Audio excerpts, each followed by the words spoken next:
Et bonjour à tous et à toutes, c'est Louis Geoffrey. Aujourd'hui, je vous retrouve pour une nouvelle vidéo dans laquelle on va faire la preview d'un événement de boxe qui aura lieu ce week-end. Il s'agit de l'événement Ring 4 et c'est potentiellement l'événement de boxe de l'année. Ça fait très longtemps que j'attendais cet événement. L'événement en fait est tellement bien qu'il a raflé potentiellement tous les combats intéressants qu'on aurait pu avoir au cours de ces derniers mois. Et il explique, je pense en partie, le fait que pendant 2 mois, on n'a pas eu trop de soirées boxe vraiment croustillantes. Cet événement, donc c'est l'événement Ring 4, qui est donc co-organisé par Ring Magazine et par Turki El Sheikh et donc Riyad Saison. Il a lieu à Riyad, ce sera ce samedi 22 novembre en soirée. Comme c'est à Riyad, pour nous c'est une bonne nouvelle, puisque nous Français pourrons donc profiter de cet événement à une heure de la nuit relativement normale. On n'aura pas à se lever à 6h du matin si on veut le voir en live.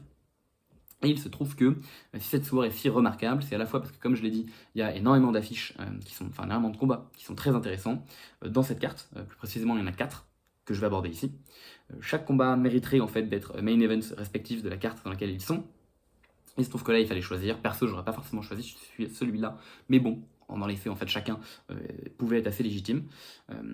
Qui plus est, dans chaque combat, il y a au moins un combattant que personnellement j'aime énormément, donc raison de plus pour être particulièrement hypé sur cet événement. Et donc c'est pour ça que là je vais sortir directement bien la preview des 4 combats. Je mettrai normalement des timecodes, je vais essayer de faire ça. Comme ça vous pourrez directement aller au time. Si jamais vous voulez écouter la preview que sur un seul combat, vous pourrez aller directement au timecode comme il faut, quoi. Donc ces 4 combats, ils vont opposer dans un premier temps David Benavidez à Anthony Yard pour la ceinture WBC des mi-lourds.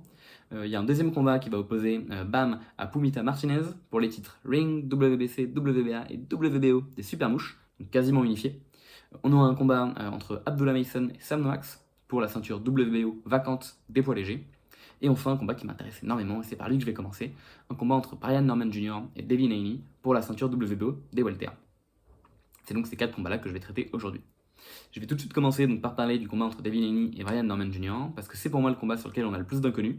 C'est le combat qui est en vrai le plus 50-50, je pense, en partie lié au fait qu'on ait autant d'inconnus. Et c'est un combat qui quand même pour moi a du sens dans la boxe. Évidemment ils ont tous du sens, et c'est peut-être celui qui a le deuxième de tous les combats qui a le plus de sens, juste après celui de Bam contre Pomita. Dans le sens où ça aura lieu donc pour la ceinture WBO des welter. Et les welter, c'est quand même une catégorie qui historiquement a vraiment du sens, traduit vraiment quelque chose. Là, il y a quelques jours, il se trouve que j'étais en train un petit peu de refaire des listes de quels sont pour moi les meilleurs combattants de chaque catégorie. Et je me suis rendu compte qu'en welter, il y en a une pelletée. Vraiment, les welter, je pense qu'en fait, c'est la catégorie qui historiquement est la plus relevée, ce qui traduit quand même quelque chose sur normalement eh bien, le réservoir de talent qu'on a dans cette catégorie. Et il se trouve qu'en fait actuellement c'est un peu pas trop le cas. C'est de façon un peu rigolote l'une des catégories les plus faibles en boxe anglaise actuellement. Peut-être parce que la majorité des talents sont en fait dans la catégorie du dessus, en super welter, qui est par contre une catégorie en feu. Et le welter, il manque un peu un shérif en ville pour vraiment faire régner l'ordre. Il y avait Crawford qui s'était clairement installé comme big boss, notamment suite à sa victoire contre Spence en 2023. Puis il est parti. Le trou a finalement été rempli par Jaron Ennis, qui était un grand espoir de la catégorie depuis un moment. Il a réussi à récupérer les titres The Ring, WBA, IBF, et puis il est aussi parti. Également super welter. Et donc il faut qu'on trouve un nouveau shérif pour la ville. Il se trouve que ce shérif, ça semble être Brian Norman Jr., qui est un combattant qu'on attendait en fait pas trop. Alors ça reste un combattant qui avait été, disons, hypé comme étant un prospect intéressant pour la catégorie. Mais disons qu'il s'est retrouvé là, et vraiment pour moi le moment où il a vraiment été mis sur le devant de la scène, c'est lorsqu'il a récupéré cette ceinture WBO intérimaire. À un moment où, si je dis pas de bêtises, c'est toujours Crawford qui l'avait, en battant Giovanni Santillan, qui était lui par contre vraiment vu comme le futur big boss de la catégorie potentiellement. Disons que c'était vu avec Ennis comme les 2 prochains qui avaient vraiment des chances de régner suite au départ de Crawford. Et il se trouve que Norman a fait dérailler le train Santillan, alors train qui s'est quand même pas trop mal remis, mais il a quand même fait dérailler en réussissant à le mettre KO au 10e. En plus, ce KO a un peu fait le tour du monde, puisque de par l'attitude un peu provocante de Brian Norman Jr. Au moment du KO, et donc il a été très impressionnant sur ce combat-là. Il est devenu champion intérimaire. Finalement, le titre intérimaire s'est transformé en titre officiel lorsque Crawford est monté. Et donc, à partir de là, il a fait 2 défenses de titre de ce titre-là. Il s'est mis à être considéré comme étant vraiment un excellent boxeur, notamment suite à sa dernière victoire contre Jin Sasaki, qui est un combattant que personnellement j'aime beaucoup. Le combat a eu lieu en juin dernier, et Sasaki s'est fait démolir par Brian Norman.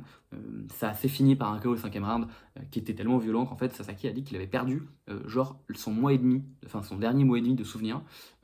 Je sais pas s'il les a récupérés, honnêtement, j'ai pas suffisamment vu de communication passer à ce niveau-là, mais donc c'était très méchant comme combat. Sasaki, on peut dire, a très mal aussi exécuté un game plan, et on pourrait beaucoup critiquer l'approche qu'il a adoptée. Est-ce que Norman s'est vraiment montré comme étant un excellent combattant? Et si vous voulez, c'est un type qui était extrêmement jeune, enfin qui est toujours très jeune. Si je dis pas de bêtises, il a toujours 24 ans. Il est peut-être passé à 25 maintenant, il faut que je vérifie cette date d'anniversaire. Il est toujours très jeune. C'est pas le plus jeune champion du monde actuel, puisque il y a Xander Zayas, mais on en est vraiment pas loin. Et donc c'est un type qui, en plus, ça fait pas mal parler de lui, donc de façon un petit peu. Enfin, disons qu'il a pu toucher, je pense, un peu tous les publics, à la fois avec ses attitudes extrêmement provocantes contre Santillan, et en même temps contre Sasaki, il s'est montré extrêmement respectueux, que ce soit donc des Japonais ou de Sasaki, avant le combat, pendant le combat, après le combat. Et donc moi, typiquement, là, contre Sasaki, vraiment, je l'ai trouvé fantastique. Enfin, je trouvais qu'il avait vraiment perdu tout ce côté un petit peu sale gosse qu'il pouvait avoir un petit peu plus tôt dans sa carrière. Et donc c'est un type qui, eh bien, en fait, c'est vraiment affiché comme étant clair numéro 2 de la KT, juste derrière Ennis. Puis bon, bah, Ennis est monté. Du coup, bah, il se retrouve un peu par défaut clair numéro 1.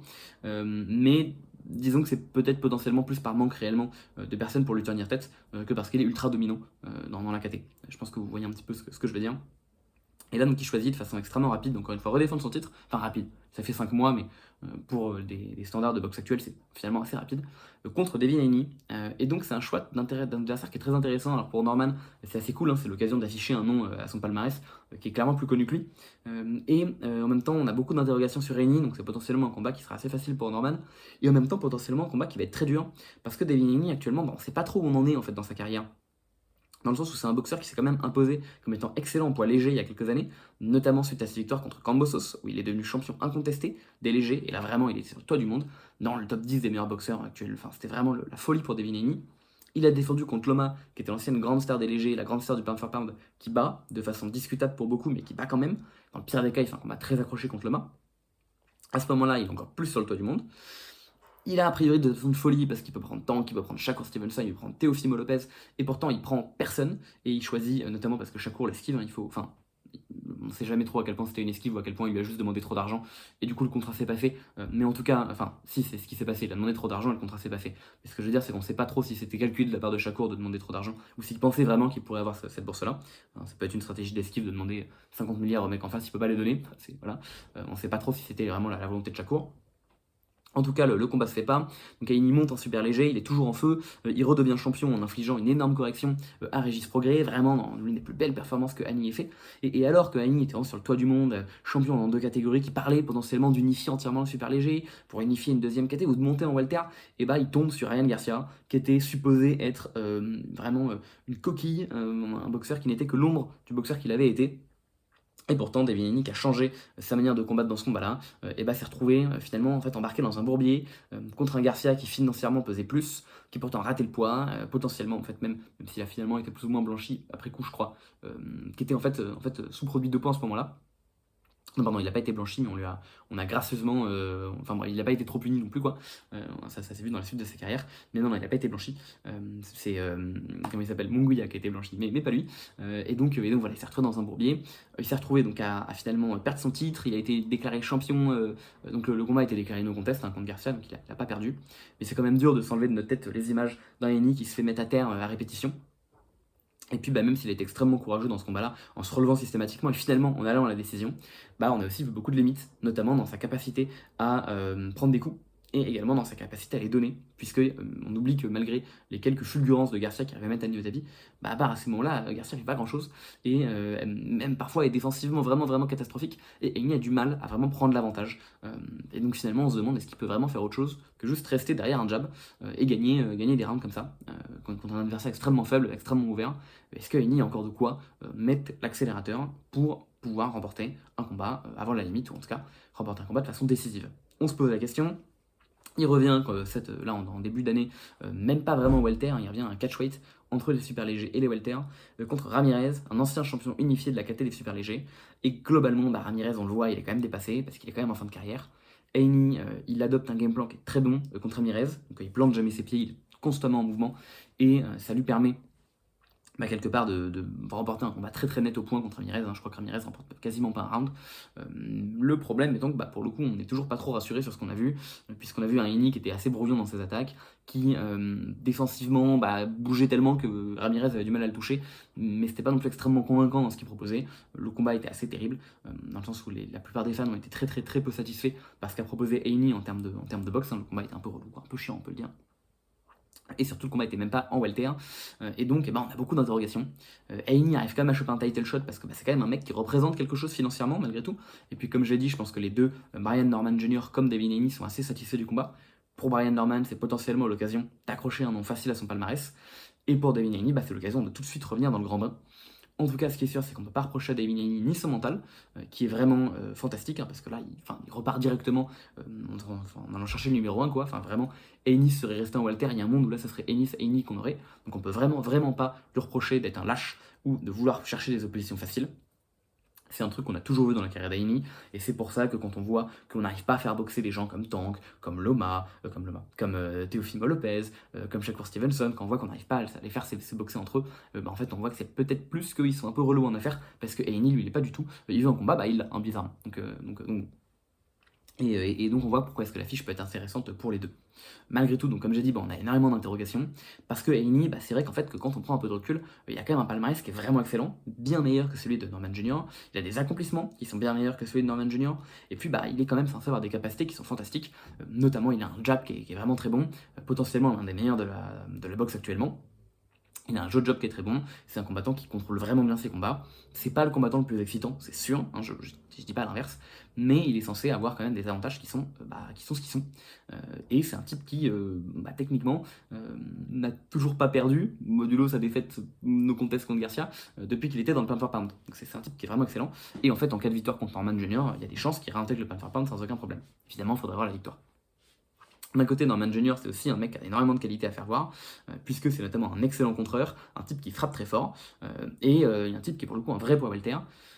Devin Haney justement se pose ces questions, parce que malgré toutes ses qualités, en même temps, si jamais t'es pas capable ni de prendre des coups, ni d'en donner vraiment fort, vraiment le mec en face va te marcher dessus, et t'auras beau avoir un excellent jab, au pire le mec va se le prendre 50 fois, et la 51e fois il va l'esquiver, passer en dessous, le parer, et puis il va te frapper. Donc tu peux pas faire ça à répétition. Et donc en fait on sait pas trop. La carrière d'Haney actuellement c'est un peu un gros point d'interrogation. On a eu vraiment en tout cas l'impression qu'il était dans un cul-de-sac et qu'il était bloqué entre le fait qu'il pouvait pas vraiment monter plus haut en poids parce que Haney cutait énormément. Et donc on avait l'impression qu'il pouvait pas vraiment monter plus haut parce qu'en montant plus haut il se retrouverait contre des mecs qui sont physiquement plus balèzes. Or déjà Haney est censé avoir un avantage physique sur ses adversaires et pourtant physiquement ça coince. Mais en même temps, il semblerait qu'il puisse pas continuer de descendre parce que ça lui demande trop d'efforts pour cutter.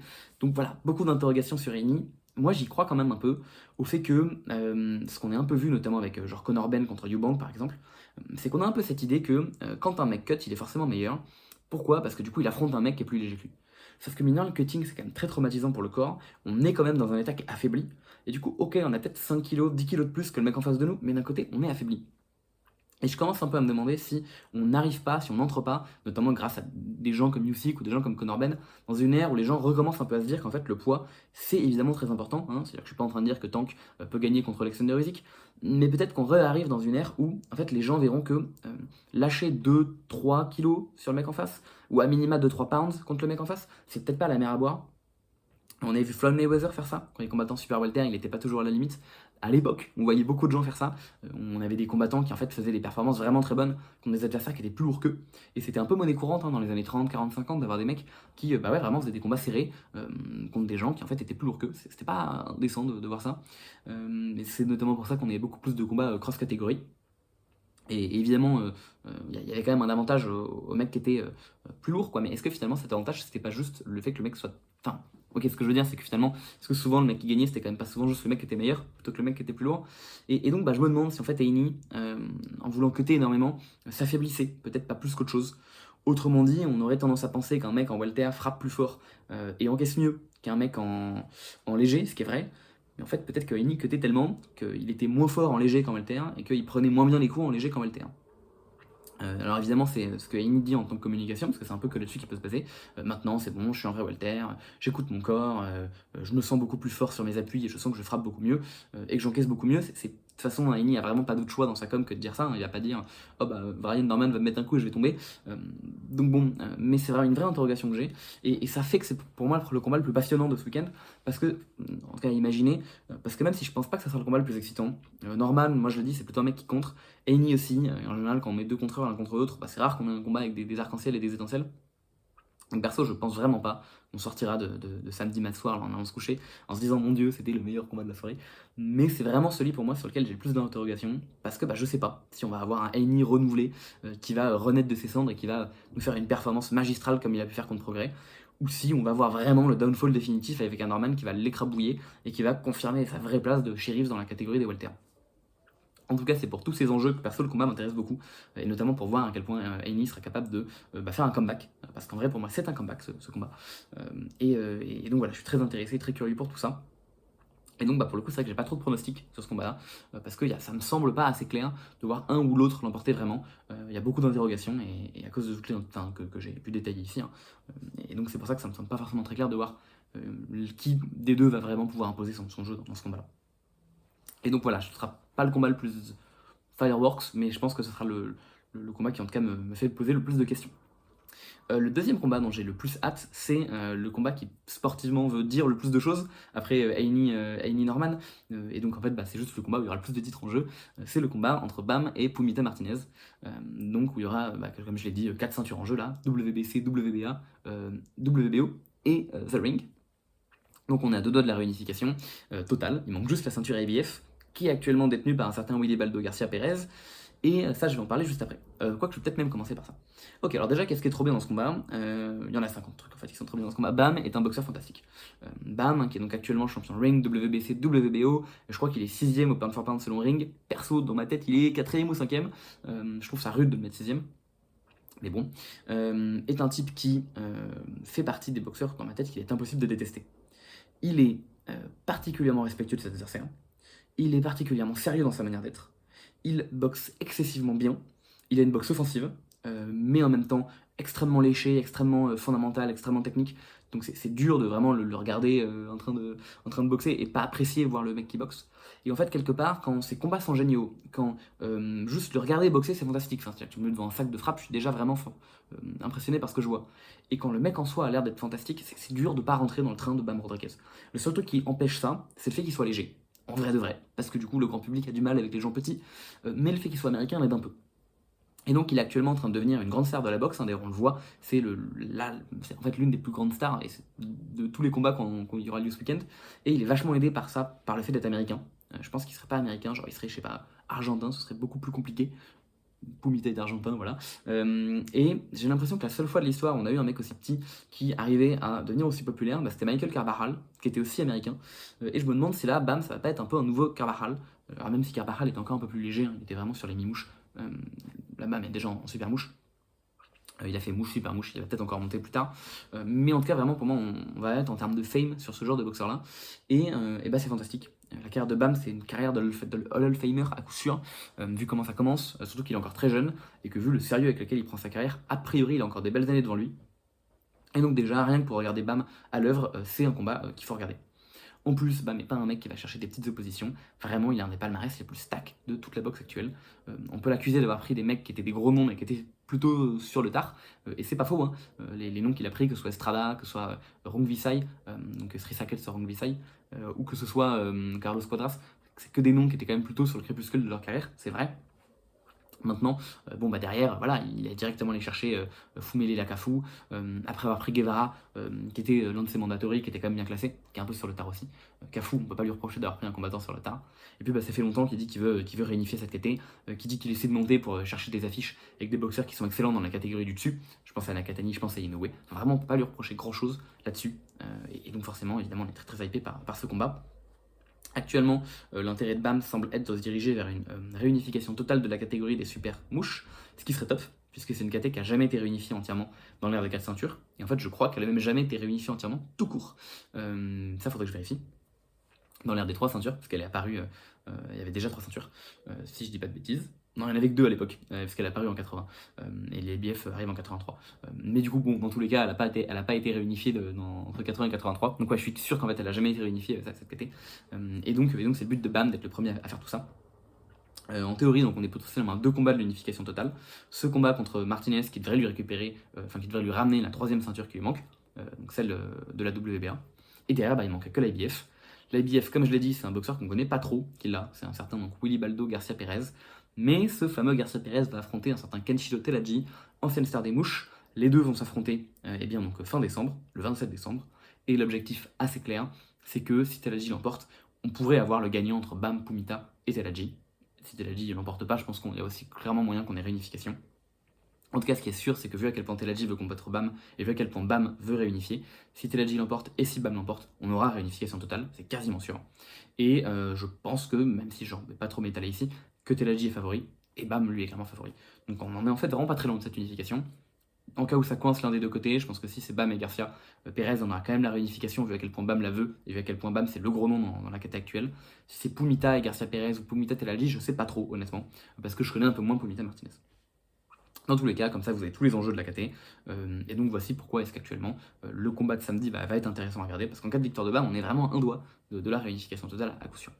Maintenant, c'est quand même pas fait, parce qu'il faut quand même passer ce Pumita Martinez, et Pumita Martinez, c'est quand même un boxeur qui est excellent, et en fait qui est excellent au point que, on l'oublie, mais le combat de ce week-end pourrait déjà être le combat de réunification totale de la catégorie des super mouches.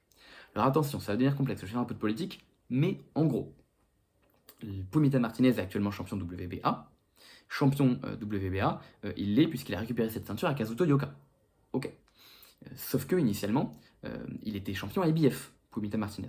Et donc la réunification entre Yoka et Martinez, c'était pour la WBA et pour la IBF.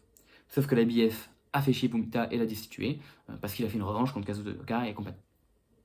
Mais techniquement, Pumita, il est linéal de 2 des 4 fédés. Sauf que Yoka, il était champion WBA en ayant battu un certain Joshua Franco. Et leur combat où Yoka l'emporte était uniquement pour le titre WBA.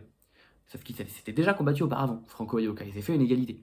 Et à ce moment-là, c'était pour une réunification entre le titre WBA de Franco et le titre WBO de Yoka.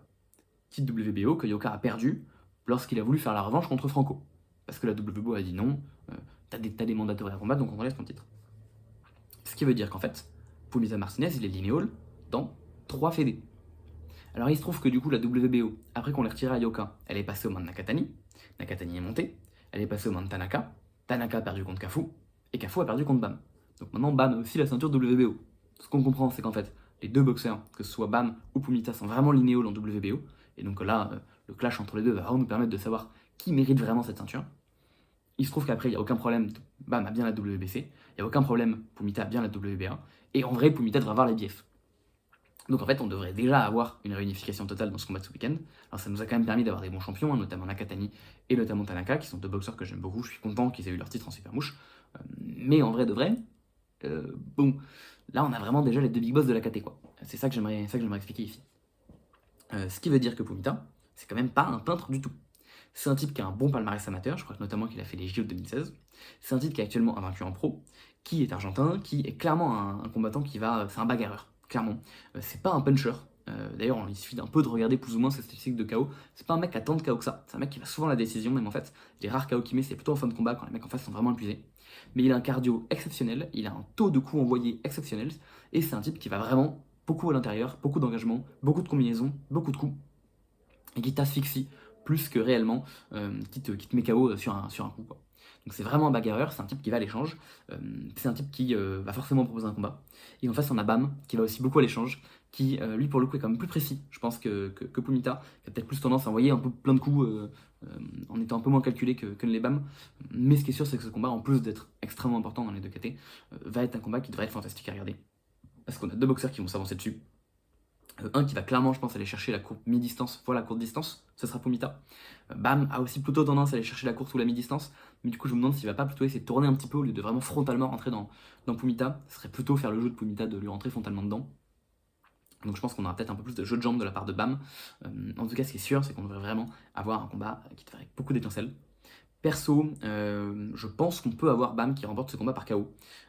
Parce que je pense qu'il va quand même mettre un rythme exceptionnellement élevé contre Pumita, qui va avoir un cardio super. Je sais qu'il va aussi rentrer dans ce rythme extrêmement élevé, et je suis pas sûr qu'il arrive à le tenir. Et je pense que Bam sera globalement plus précis, et arrivera globalement à la fois dans ses coups, a une très bonne défense, donc je suis pas sûr que juste l'avalanche de coups de Pumita réussira vraiment à le faire coincer. Et puis en même temps, je pense que les angles d'attaque que Bam va prendre vont être assez déterminants. C'est un type qui, Bam a parmi les pivots les plus impressionnants, en vrai, de l'histoire, avec je pense Loma et Orlando Canizales, qui était un champion poids coq dans les années 90. Et je pense que vraiment, ces pivots de Bam vont vraiment pouvoir faire la différence contre un mec comme Martinez, qui pour le coup aime quand même bien un peu planter ses pieds, ou vraiment envoyer des coups en avançant sur le mec en face, quoi. Donc je pense vraiment que ça a moyen d'être assez efficace. De toute façon, ça me semble un peu impossible de parier contre Bam actuellement, en vrai de vrai. Donc pour moi, c'est un peu sans trop de soucis que je vois Bam gagnant ici. La question pour moi, c'est plutôt par KO ou par décision. Si c'est un KO, je le vois plutôt en deuxième partie de combat, genre round 10 ou plus. Sinon, je vois bien une décision. Mais dans tous les cas, ce qui est sûr, c'est qu'on devrait avoir un bon combat. Et honnêtement, même si c'est impossible pour moi de parier contre Bam, Pumita a quand même ses chances. Donc ça reste un combat qui va être très intéressant pour tout ce que j'ai essayé de déballer auparavant. Martinez en soi, hein, c'est aussi un type qui a un énorme physique. Et puis bon, voilà, il a un petit peu moins de fame, dans le sens où c'est pas un combattant américain. Je suis pas sûr qu'il parle anglais, mais c'est un combattant argentin et ça me fait quand même plaisir de voir un type qui continue un peu de venir transférer l'héritage assez important de la boxe argentine, qui a vraiment commencé dans les années 50 et qui est en fait historiquement payé avec des très très bons boxeurs, le plus connu étant Monzon, notamment parce qu'il a pas mal combattu en France et qu'il était exceptionnel. Et je suis content de voir qu'il y a quand même encore un peu cette culture de la boxe en Argentine, par des boxeurs comme Pumita. C'est pour ça qu'une victoire de Pumita, ça me rendrait aussi en fait assez heureux. Mais je suis pas sûr qu'il irait autant chercher l'unification totale. Donc bon, c'est pour ça que si Bam pouvait l'emporter, ce serait vraiment mieux. Puis bon, de toute façon, Bam, c'est un de mes boxeurs préférés, donc j'aimerais vraiment qu'il l'emporte. Mais voilà, vous avez un petit peu, je pense, tout le contexte sur ce deuxième combat. Le troisième combat qui m'intéresse le plus, c'est compliqué, mais je pense que c'est David Benavidez contre Anthony Yarde. En fait, un peu à égalité entre Mason et Noax, du coup je vais commencer par Benavidez Yarde. Globalement, ce combat, en termes d'enjeu sportif, où est-ce qu'on est, c'est quoi un petit peu la scène de théâtre, c'est quoi un petit peu le background, donc on a Anthony Yarde qui va avoir sa troisième chance pour le titre contre David Benavidez. Il en a déjà eu deux, Anthony Yarde, une contre Kovalev, contre qui il a perdu, et une contre Arthur Beterbiev, contre qui il a perdu. Donc Yarde, en fait, il semble en tout cas être un peu destiné à être ce combattant qui est un éternel quatrième de sa catégorie. Sauf que, il a pas ce qu'il faut pour entrer dans le top 3. Et les top 3, ils ont les ceintures, et lui, il est à côté, il en a pas. Et donc, globalement, il claque tout le monde. Sauf que quand il faut aller chercher un champion, il les claque pas. En plus, il a pas de bol, parce qu'il est tombé dans une caté où il y a vraiment eu que des bons champions depuis 5-6 ans là. Vraiment, Kovalev, c'était du très très solide. On avait Gvozdyk, c'était très solide aussi. Beterbiev, Bivol, j'en parle pas. Et donc c'est vrai que Yarde il se retrouve un petit peu comme ça bloqué, à pas pouvoir prendre trop de titres. Pourtant, par exemple, on a eu un Joe Smith Jr. qui était champion et je pense que Yarde avait vraiment ce qu'il fallait pour battre Joe Smith Jr. Mais bon, il a pas eu le filon, il a pas eu le flair. Et donc voilà, il se retrouve un peu comme ça. Là, il a une troisième chance pour le titre. Et je pense en fait encore une fois que ça passera pas parce que Benavidez est encore un combattant qui est vraiment très bon. Et donc voilà, c'est un peu triste pour Yarde d'être un peu comme ça ce type qui sera l'éternel quatrième. En même temps, ça veut dire que c'est un combattant qui met toujours des vrais tests aux adversaires qu'il a en face de lui. Typiquement, il avait vraiment ébranlé Beterbiev lors de cet affrontement. Il a proposé des bonnes choses contre Kovalev. Et donc, c'est un peu l'occasion de voir pour Benavidez à quel point est-ce que tu le situes. Et en fait, c'est un peu comme ça que je vois ce combat. Benavidez, qui est un combattant qui est exceptionnel, qui a été 2 fois champion de WBC des super moyens, mais qui a toujours galéré à récupérer son gros money fight contre Canelo. Il est monté en mi-lourd parce que Canelo l'esquivait. Il a récupéré un titre intérimaire qui s'est transformé en vrai titre. Mais il se retrouve toujours un peu au milieu de Beterbiev Bivol, qui sont vraiment considérés comme étant les 2 premiers de la KT, que Benavidez n'a pas pu affronter malheureusement. Et donc bon, finalement, la WBC lui a quand même fini par lui filer un titre que Bivol ne défendait pas. Mais en vrai de vrai, c'est un mec qui a toujours eu du mal à trouver sa place. Il a été extrêmement hypé parce qu'il démolit globalement tous les mecs qu'on met en face de lui. Mais en même temps, il a jamais vraiment pu se confronter à l'élite de l'élite. Et c'est pas faute de l'avoir voulu. Et dans ma tête, Anthony Yarde, c'est pour le coup encore un vrai test pour Benavidez, puisque c'est l'occasion pour lui de confirmer qu'il appartient vraiment à ce fameux top 3 qui est en fait la crante des boxeurs auquel Yarde ne peut pas gagner contre. Et donc pour moi c'est vraiment le gros enjeu ici de Benavidez, c'est de montrer qu'il appartient à ce firmament. Donc on attend une démolition en fait de Yarde, ou en tout cas à minima un combat avec une victoire convaincante à la clé, pas forcément en KO, mais en vrai si possible ce serait quand même pas mal, notamment parce que Beterbiev finit KO, donc on va forcément comparer, mais on attend vraiment au moins une victoire assez décisive de la part de Benavidez, et ce qui fait que je trouve ça un peu difficile comme combat, parce que d'un côté Yarde, on dirait vraiment qu'il est mis là pour perdre, et pour juste qu'on puisse juger le niveau de Benavidez. C'est quand même cool pour Yarde parce que du coup ça lui permet quand même d'avoir une troisième vraie chance pour le titre, puisque en cas d'upset, il deviendrait champion, ce qui serait ce qu'il a voulu depuis extrêmement longtemps. Mais du coup, voilà un peu où est-ce qu'on en est concernant dans ma tête les enjeux du combat. Benavidez, c'est quand même un combattant qui est très aimé de beaucoup, y compris de moi-même. C'est un type qui, c'est toujours, pas toujours, mais qui se montre extrêmement droit dans ses entraînements et dans sa communication depuis pas mal de temps. C'est un type qui a l'air d'avoir beaucoup mûri, beaucoup grandi. On est loin des moments où il perdait ses titres parce qu'il faisait n'importe quoi en dehors du ring. On est actuellement sur un mec qui a vraiment envie d'aller chercher les plus gros combats, qui a envie d'aller chercher Bivol, qui a envie d'aller chercher Beterbiev. Il a dit qu'il était passé au-dessus du combat contre Canelo. En effet, je pense qu'on l'aura pas, notamment après la défaite de Canelo contre Crawford. Et typiquement, je pense qu'il serait ok pour prendre Crawford si Crawford lui disait vas-y, je monte. Donc c'est vraiment quelqu'un qui est là pour les défis, qui est là pour la legacy. C'est le genre de mentalité qu'on aime bien. Et en même temps, c'est un type qui a un style de boxe qui est pareil, très fan-friendly, parce qu'il y a beaucoup de volume. C'est un des meilleurs combinaisons puncher qu'on ait actuellement je pense, dans toute la boxe. Il a vraiment des combinaisons qui sont extrêmement bonnes, que ce soit au corps, à la tête, enfin il mixe le tout extrêmement bien. Et donc voilà, c'est un type qui a un style un peu atypique. Si jamais vous le voyez pour la première fois ce week-end, vous regarderez. Il envoie beaucoup de coups avec les épaules, avec les bras, en même temps il a un physique un peu chelou. Il défend pas si mal, alors qu'en même temps on dirait pas qu'il a une très bonne défense. Enfin il a un style vraiment bizarre, mais en même temps c'est un type qui est vraiment fantastique à voir boxer. Et donc c'est vraiment ce qu'on attend dans ce combat-là. Perso, je pense que Benavidez devrait quand même l'emporter contre Yard. Par KO, je suis pas sûr, parce que c'est vrai qu'on l'a vu un peu galérer à mettre les boxeurs KO depuis qu'il est monté en catégorie de poids. Notamment, on a vu que Gvozdyk comme Morel, il a pas réussi à les coucher. Après, c'est solide, Gvozdyk comme Morel. Donc bon, faudra voir. Perso, je suis pas sûr qu'il arrive à coucher Yard, et ça m'étonnerait pas qu'on ait une décision de Benavidez. Et c'est d'ailleurs ce pourquoi ce sera d'ailleurs mon prono. Je pense qu'on aura une décision de Benavidez. Et donc il aura encore un petit peu, qui va rester en fait un peu dans la zone dans laquelle il se trouve déjà actuellement, c'est-à-dire critiqué, parce qu'il n'arrive pas à coucher le mec en face. Mais en même temps, on dira ouais mais bon c'est encore une victoire contre un mec de talent et compagnie. Et qui sera toujours un peu dans cette recherche de son gros money fight, de sa grosse affiche quoi. D'ailleurs j'ai dit money fight mais c'est peut-être plutôt legacy fight en fait pour Benavidez.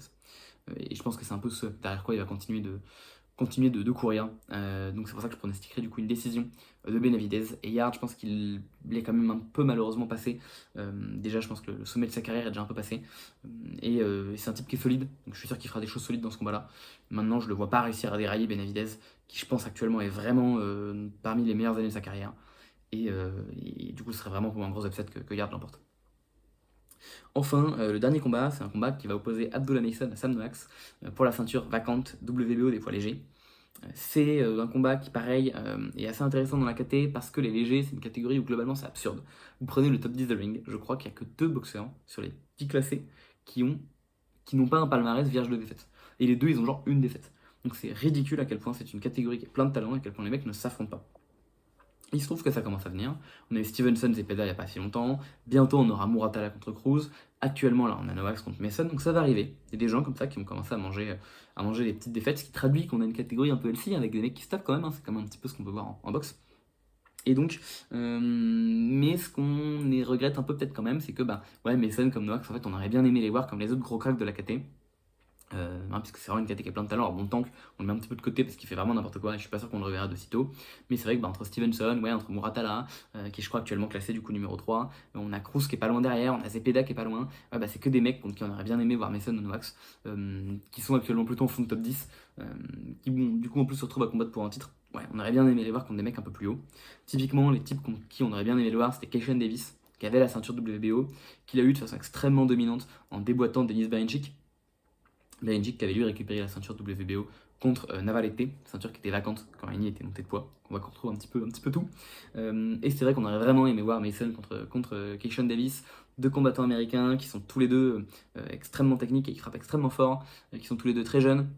Et puis voilà quoi. En plus, on avait déjà commencé à nous hyper le combat. Davis commençait à parler de Mason, etc. Sauf que vous le savez peut-être, mais Davis a fait n'importe quoi en début d'année. Il est arrivé au-dessus du poids dans sa défense de titre. Le mec en face s'est rétracté. Donc Edwin de Los Santos n'a pas accepté qu'on lui fasse l'entourloupe.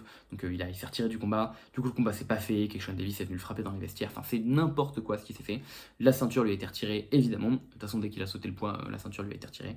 Mais du coup, c'est fou de voir à quel point ce mec a foutu sa carrière en l'air en 2 jours. Vraiment. Donc 2 jours avant la conférence de presse, il avait ses petites lunettes, son petit costume. Enfin, vraiment, c'était le genre idéal, quoi. Ce mec a tout foutu en l'air. Et donc, c'est vrai que du coup, on est un peu obligé de ramasser des miettes. C'est quand même triste d'appeler Noax Mason des miettes parce que c'est un combat qui promet vraiment. Mais en vrai, ouais, Mason, on aurait aimé le voir contre un combattant du calibre de Davis. Pourquoi est-ce que je m'intéresse autant à Mason plus qu'à Noax alors que dans les faits, les deux sont tous les deux des combattants invaincus, parce que je pense quand même que vraiment Mason est un futur très très grand, là où j'ai plus de doutes pour Sam Noax. Qu'après, en vrai, Sam Noax, que je connais moins, donc c'est vrai que je parle aussi en connaissant un peu moins, et que peut-être qu'il me créera de la surprise ce week-end. Mais c'est juste que si vous voulez, Abdullah Mason, c'est un combattant qui est actuellement extrêmement jeune, il est âgé que de 21 ans, qui est américain, qui vient de Cleveland, et donc on a vu en fait arriver comme une météorite dans la boxe. Il s'est fait signer par Top Rank extrêmement vite, parce qu'ils ont très vite capté qu'ils les avaient entre les mains potentiellement une future grande star du sport. Et en gros, ce mec actuellement, alors il est encore très jeune, mais tout ce qu'il faut pour plaire. Défensivement, ça tient. C'est un type qui, malgré tout, va à l'offensive, frappe extrêmement fort, il est extrêmement technique. Et puis, on l'a vu déjà parce qu'il se trouve qu'il s'est fait connecter et qu'il allait au tapis contre Vasquez. Et on a vu un type qui avait du chien en lui, quoi. Un type qui, quand il était au tapis, se relevait dans la difficulté, allait à l'offensive. Et quand il se prenait un knockdown, il se relevait et il allait chercher encore plus le mec en face pour essayer de lui infliger un knockdown en retour. Donc on a vu un type qui avait un mental qui était exactement ce qu'on voulait voir chez un Abdullah Mason. Tant et si bien qu'en fait ça semble juste être une évidence que Mason deviendra champion, probablement dans plusieurs KT, qu'il ira probablement prendre d'assaut le pound for pound. Enfin vraiment ça semble couru d'avance quoi. Il n'a pas été élu prospect de l'année précédente, parce que c'est Moses Itaouma qui lui a piqué le titre, et franchement vraiment il aurait pu. Perso c'était mon prospect de l'année précédente. Et vraiment quand on voit un mec comme ça, on s'attend à une carrière qui déroule quoi. Et en fait, on s'attendait, et c'est pour ça que ça aurait été super d'aller voir contre Davis, parce que Davis aussi, on s'attendait à une carrière qui déroule, et voir deux mecs aussi prometteurs matcher aussi tôt l'un de l'autre dans leur carrière, ça n'aurait pu présager que du bon sur un développement encore meilleur de ces deux combattants. Euh, parce que même le perdant a des chances de gagner quelque chose. Hein. Regardez Ray Leonard contre Thomas Arms. Thomas Arms, c'est pas grave, il a gagné plein de trucs dans ce combat. Et après, il a une carrière qui était super. Évidemment, je suis pas en train de comparer les Mason comme Davis à Leonard et Arms, mais c'est ce genre d'opposition pour moi. Genre d'opposition entre deux mecs, on sent qu'ils vont devenir des all-time greats et qui sont un peu précoces. Et en fait, on est juste trop content de pouvoir voir deux mecs s'affronter à leur prime. Quoi. Il se trouve que bon, ça n'a pas été le cas. Mais dans ma tête, ça semble quand même tellement une évidence de par tout ça que Mason va finir par dérouler qu'en fait, je le vois mal perdre ce combat contre Noax. Noax, pourtant, c'est un combattant qui est aussi dans le top 10, qui est un peu plus vieux, hein, il a âgé de 28 ans, qui est un peu moins prospect. C'est un champion d'Europe et multiplie tout un tas de ceintures régionales. Et c'est vrai qu'il n'a pas forcément beaucoup plus de combats de référence. Mason n'en a pas tant que ça non plus. Hein. Par exemple, Mason a déboîté Nakatila, qui est historiquement un bon mec dans la KT, mais par exemple, Noax a battu Ivan Mendy. Donc c'est vrai que les deux manquent peut-être de ce gros nom à leur palmarès, ils l'ont pas encore, c'est normal, ils sont encore un peu en début de carrière. Et donc on pourrait se dire pourquoi pencher du côté de Mason plutôt que du côté de Noax. Et c'est vrai, hein, je pense qu'il y a toutes les raisons aussi de penser du côté de Noax, qui est aussi un combattant qui est très sérieux, qui en vrai je connais un peu moins aussi, c'est peut-être aussi ça qui me fait pencher du côté de Mason. Et c'est pour ça que je pronostique plutôt ses victoires. Mais en tout cas, c'est vrai que j'ai quand même du mal à pas voir comment Mason va arriver à dérouler dans ce combat-là, quoi. Et donc ça voudrait dire qu'on aurait en tout cas un nouveau champion de WBO qui va arriver, sauf en cas d'égalité, qui serait de nouveau invaincu, puisque les deux, Noax comme Mason, sont vaincus. Et en cas de victoire de Noax comme de Mason, ça nous ferait un autre champion qui est un peu pour moi dans la même suite qu'un Muratalla. Ce serait un autre type où on est en mode, bah voilà, ce mec excellent, mais est-ce que tu peux affronter les cracks de la KT s'il te plaît? Et là, bah voilà, donc on aura peut-être encore une fois, on va répéter la boucle hein, de toute façon.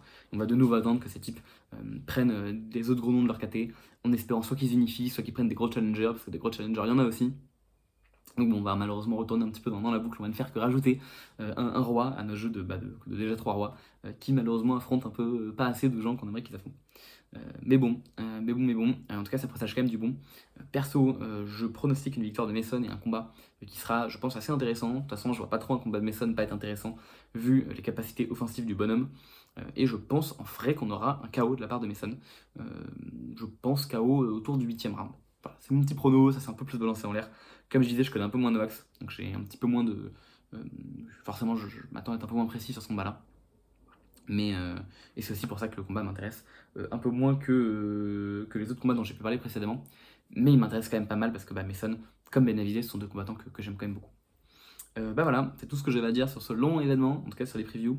Évidemment, il y aura l'occasion de discuter encore tout un tas de trucs, mais en tant que personne toute seule, je pense que j'ai à peu près dit tout ce que j'avais à dire.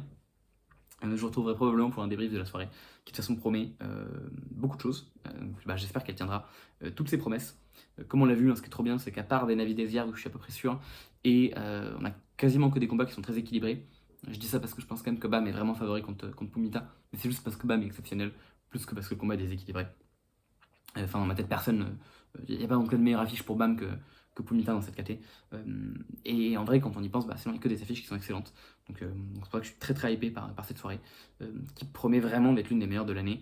Modulo peut-être celle de Ring 5, dont j'aurai l'occasion de parler, puisqu'elle arrive dans encore un petit peu plus d'un mois, donc on aura l'occasion d'en discuter ici, vous et moi.